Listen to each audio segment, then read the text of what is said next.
teman-teman semuanya, gimana nih kabarnya hari ini? Pasti kabar baik dong ya. Nah, pada hari ini kita akan membahas materi tentang Bank Sentral nih. Sebelum kita memulainya, pertama-tama perkenalkan, nama saya adalah Laura Magdalena Tambunan dari Universitas Negeri Medan, Fakultas Ekonomi, Program Studi Pendidikan Ekonomi, yang akan menemani teman-teman semua untuk mengetahui lebih dalam mengenai apakah itu Bank Sentral.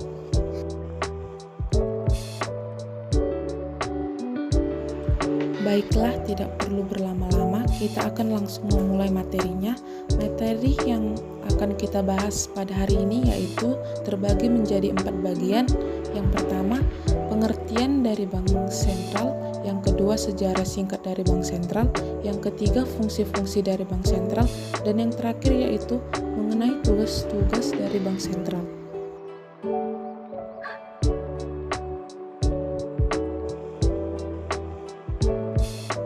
Pertama-tama, kita harus mengenal dan tahu apa sih pengertian dari Bank Sentral. Teman-teman udah pada tahu nggak nih pengertiannya? Nah, pengertian dari Bank Sentral adalah sebuah instansi maupun sebuah lembaga keuangan yang bertanggung jawab suatu kebijakan moneter serta menciptakan tingkat aktivitas ekonomi yang stabil pada suatu negara.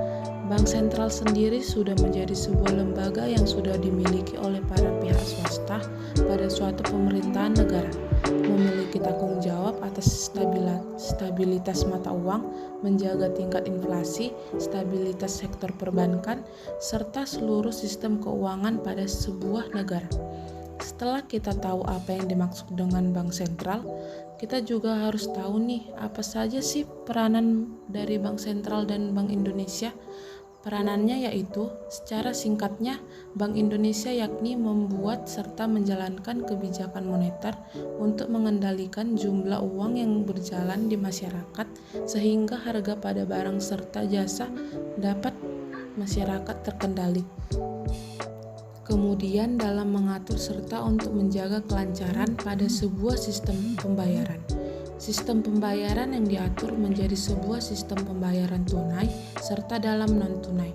Bank Sentral bertanggung jawab dalam kesepakatan menciptakan sebuah aturan, standar, serta dengan sesuai prosedur yang sudah digunakan di dalam peredaran uang di masyarakat.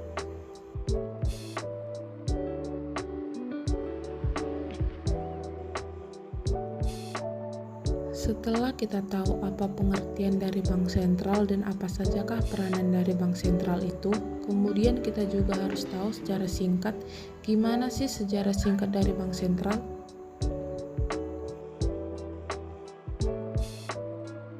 Nah, secara historis, Bank Sentral tertua di dunia adalah Sveriges Riksbank di Swedia dan Bank of England di Inggris yang berdiri sejak abad ke-17.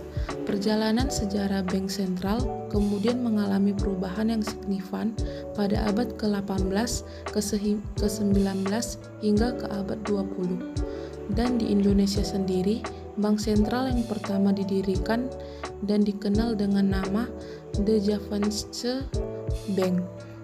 Bank tersebut bertindak sebagai bank sirkulasi di Hindia Belanda sejak tanggal 24 Januari 1928. Tugas-tugas dari bank tersebut adalah menerbitkan uang kertas, memberikan kredit bagi perusahaan, memperdagangkan logam mulia, dan bertindak sebagai kasir negara.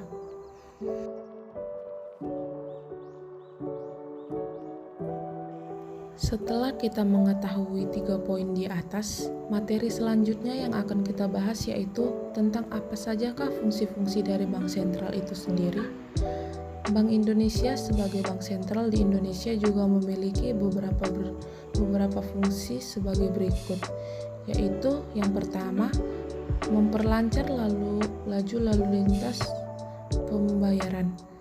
Salah satu fungsi Bank Sentral yaitu memperlancar lalu lintas pembayaran. Bank Indonesia dalam hal ini menyelenggarakan dan mengadakan uang karkal yang beredar antar bank umum agar dapat menjalankan fungsi mengatur dan menjaga lalu lintas pembayaran. Bank Indonesia mendapat beberapa wewenang dari pemerintah. Salah satu wewenang tersebut yaitu untuk memberi persetujuan dan izin serta melaksanakan penyelenggaraan berbagai jasa sistem pembayaran.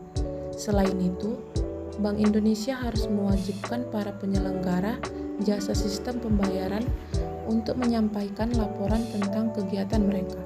Bank Indonesia juga memiliki wewenang untuk menetapkan penggunaan alat tukar atau pembayaran. Yang kedua yaitu sebagai bankir, agen, dan penasihat pemerintah.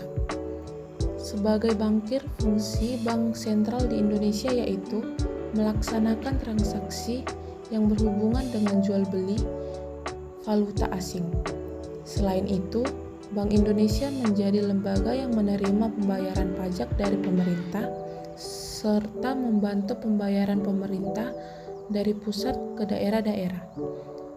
Sebagai bankir, Bank Indonesia juga membantu pengedaran surat berharga pemilik pemerintah serta membantu menganalisis data ekonomi nasional. Sebagai agen dan penasihat dari pemerintah, Bank Indonesia berfungsi untuk mengelola dan mengurus segala administrasi terkait hutang nasional. Selain itu, Bank Indonesia harus memberi jasa pembayaran bunga atas hutang-hutang tersebut. Bank Indonesia juga memberikan saran dan informasi tentang bagaimana keadaan pasar uang dan pasar modal saat ini kepada pemerintah. Yang ketiga yaitu memelihara cadangan kas negara. Dalam hal ini, yang menjadi fungsi bank sentral tak hanya cadangan kas dari bank umum, tetapi juga devisa negara. Bank Indonesia dapat menambah atau mengurangi jumlah uang yang beredar dalam masyarakat. Caranya yaitu dengan menaikkan atau menurunkan cadangan minimum yang harus dipenuhi oleh bank umum dalam pemberian kredit dan pengedaran uang. Dengan menaikkan cadangan kas, berarti Bank Indonesia bermaksud untuk mengurangi jumlah uang yang beredar. Sementara itu, dengan menurunkan cadangan kas, berarti bank sentral ingin menambah jumlah uang yang beredar.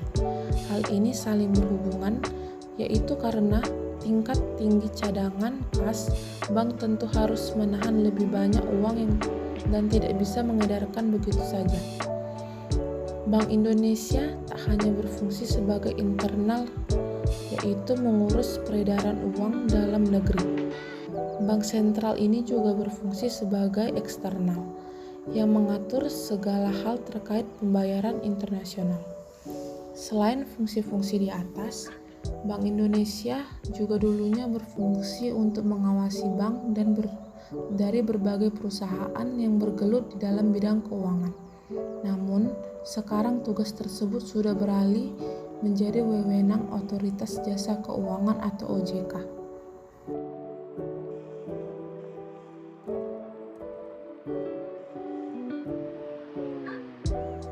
Nah, setelah kita tahu apa pengertian, peranan, sejarah, serta fungsi-fungsi dari bank sentral, maka materi terakhir yang akan kita bahas yaitu apa sajakah tugas-tugas dari bank sentral itu? Seperti yang telah disebutkan, Bank Indonesia sendiri mempunyai tugas serta tanggung jawabnya sendiri yang harus dijalankan dengan baik, menetapkan serta menjalankan kebijakan moneter, menjaga kelancaran sebuah sistem pembayaran, dan menjaga tingkat kestabilan sistem keuangan di Indonesia. Berdasarkan pengertian dari bank sentral itu, maka berikut merupakan penjelasan lengkap tugas dari bank-bank sentral. Yang pertama yaitu menetapkan serta melaksanakan kebijakan moneter. Ditetapkannya kewajiban moneter harus dijalankan untuk menjaga peredaran jumlah mata uang yang ada pada masyarakat. Maka, seluruh harga produk barang serta jasa dapat dijaga serta dikendalikan. Dalam kebijakan moneter tersebut, perlu dijalankan untuk mendukung pertumbuhan ekonomi nasional, sehingga pihak Bank Indonesia harus bekerja sama dengan pihak pemerintah yang mana seluruh kebijakan yang telah ditetapkan dapat berjalan sesuai dengan kebijakan fiskal serta beberapa kebijakan ekonomi lainnya. Yang kedua yaitu mengatur dan menjalankan kelancaran sistem pembayaran. Makna dari sebuah sistem pembayaran ini merupakan sebuah sistem pembayaran tunai serta non-tunai. Bank Indonesia memiliki peran penuh saat mengeluarkan atau aturan standar kesepakatan serta tata cara untuk digunakan di dalam mengatur peredaran uang. Yang ketiga yaitu mengatur dan mengawasi perbankan. Bank Indonesia perlu melakukan pengawasan yang berguna untuk menjaga kestabilan sebuah sistem keuangan yang berlaku di Indonesia. Kebijakan tersebut yaitu kebijakan yang telah disusun untuk memberikan batasan serta risiko biaya krisis yang sistematik, supaya tetap dapat menjaga keseimbangan sebuah sistem keuangan di Indonesia.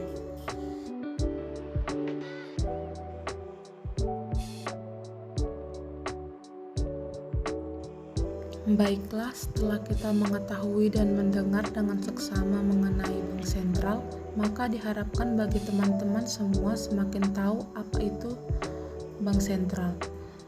Sekian saja materi yang telah kita bahas hari ini. Terima kasih bagi teman-teman yang sudah melihat serta menonton video pembelajaran ini.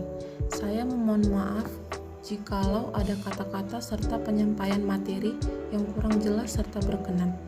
Dengan ini materi saya tutup dan sampai jumpa di lain materi dan di lain waktu. Semoga kita selalu sehat-sehat ya. Terima kasih semuanya.